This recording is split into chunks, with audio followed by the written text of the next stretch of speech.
వీళ్ళకి దీని మీద గౌరవం లేదు. వీళ్ళకి 7 కొండల వాడికి 2 కొండలు చాలు అన్న ఆలోచన విధానం నుంచి పుట్టిన వాళ్ళు ఈరోజు ఏ స్థాయికైనా దిగజారగలరో ఇది చాలా ప్రస్ఫుటంగా మనందరికీ తెలియజేస్తూ ఉంది.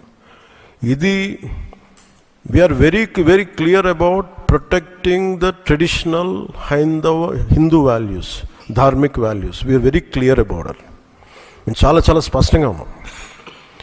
మేము ఇక్కడ కల్తీ జరిగింది అంటే వేరే మతాలు అనటం కానీ వేరే విశ్వాసాలను కించపరచడం కానీ ఎక్కడ లేదు. ఒక తప్పు జరిగింది, అడల్టరేషన్ జరిగింది. We are very clear about it. దీని వెనకడుగు వేసేవి లేవు. చాలా పొరపాట్లు జరిగినాయి. ఇది రిపీటెడ్ పొరపాట్లు కాస్త వీళ్ళని చూస్తే 2022లోనే వీళ్ళకి తెలియజేశారు. వీళ్ళకి ఇక్కడ కల్తీ జరిగింది 2022 రిపోర్ట్ ఇస్తే నేను క్యాబినెట్లో మాట్లాడుతూ ఉంటే దాన్ని తొక్కేశారు. దాని గురించి బయటకు తీసుకురాలా అంటే మీకు తెలిసే చేశారు. వీళ్ళని 2022లో మీకు కల్తీ జరిగిందని రిపోర్ట్ అప్పుడు వాళ్ళకి ల్యాబ్ టెస్ట్ వాళ్ళకి పంపిస్తే అప్పుడున్న టీటీడీ చైర్మన్ కానీ వీళ్ళు కానీ వాళ్ళు 100% తొక్కి పెట్టేశారు. దాన్ని బయటకు తీసుకురాలా. దాన్ని బేస్ చేసుకొని మళ్ళీ ఆల్రెడీ 22లో జరిగింది కదా, దాని గురించి సమాధానాలు లేవు.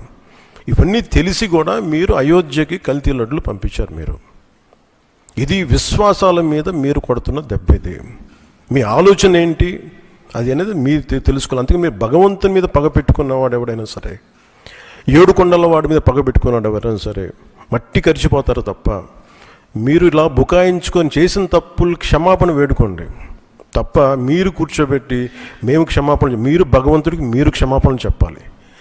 7 కొండల వాడికి మీరు క్షమాపణ చెప్పాలి. ఇది ఈరోజు మీరు మాట్లాడుతుంది ఈ రోజుతో ఆగదు. ఇది ఐ విల్ మేక్ ష్యూర్, మా కూటమి will make sure that you will be liable everyone, ప్రతి ఒక్కరు కూడా. ఇది ఎంత టైం పడుద్ది, ఏం టైం పడుద్ది అనేది సిబిఐ ఫర్దర్ రిపోర్ట్ రావాలి. అది కేసులోకి మన కోర్టులకు వెళ్ళాలి. అన్నీ అయిన తర్వాత ప్రతి ఇది అయితే మేము 100% దీన్ని వదలం. ఖచ్చితంగా ఈ దోషులను ఎవరైతే ఉన్నారో మేము క్షమాపణ చెప్పడం కాదు, మీరు భగవంతుడికి మోకరిల్లే వరకు యుద్ధం సాగొద్దు. గౌరవ ముఖ్యమంత్రి గారు మాట్లాడుతున్నారు.